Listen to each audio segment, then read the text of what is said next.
Tantor Audio, a division of Recorded Books, presents The Sugared Game by K.J. Charles. Narrated by Cornell Collins. Chapter 1. Will Darling was going dancing, and he felt pretty good about it. With the legal machinery of probate finally ground through, he was the official owner of his deceased uncle's savings, as well as his antiquarian and second-hand bookshop.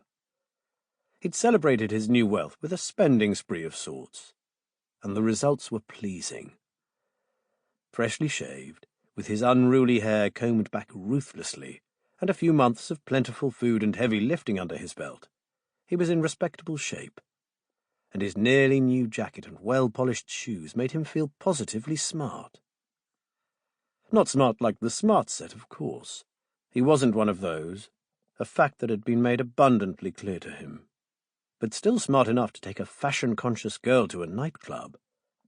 It would be nice to be the evening dress type, rich and sophisticated, of course, just as it would be nice if he knew any girls who had ideas for the evening beyond dancing. But he couldn't have everything. He was solvent, healthy, and going out with his best friend as a thank you for her unflagging support in some of the hardest times of his life. And all that made him a damned lucky man. He took the omnibus to Maisie's lodgings. Her landlady, a woman artist who smelled of oil paint, let him in with an admiring look up and down and called out, "You're a young man, Miss Jones." Maisie emerged into the hall. Will gaped. Her frock was spectacular.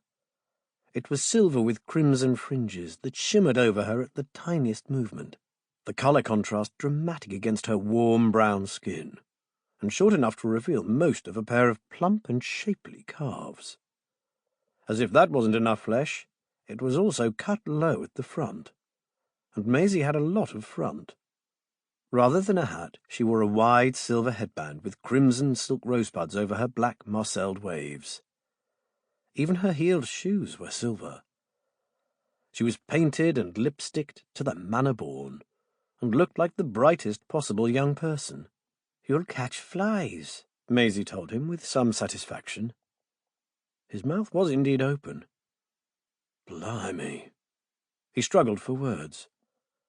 Blimey. "You look all right yourself." Will looked fine. Maisie glowed. He cleared his throat and said, "We'll get a taxicab." "We can get the bus from here, can't we?" "Not in that frock," he said firmly. "You deserve a taxi." Plus, if she showed that much leg on public transport, there might be a brawl, a riot even.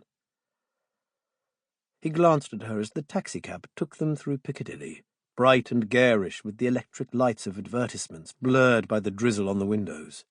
"You really do look marvellous. I'm sorry I'm not smarter." "Don't be silly, you look very nice. I thought I'd dress up a bit for this place, that's all." "Are you sure it's all right going here?"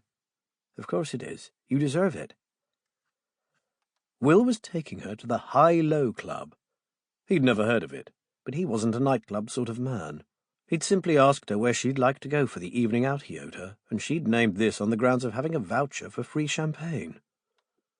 "Have you been before?" She shook her head. "I've wanted to. Phoebe's been. Apparently the band is wonderful, and it's awfully glamorous in a seedy way. There's all sorts of desperate characters as well as the smart set." That didn't sound much of a recommendation to Will. "Do I count as a desperate character?" "Only if I can be a gangster's moll." The taxi stopped on Maddox Street.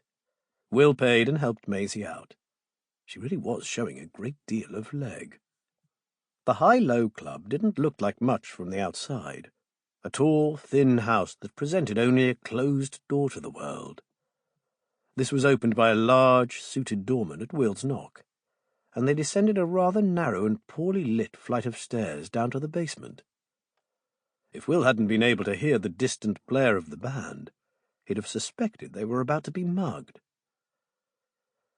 The stairs led into a little cloakroom area where they handed over their hats and coats and went through a set of double doors to the main room. The music hit them with a blast as they entered. A band played at the far end, loud and frenetic, and the floor was...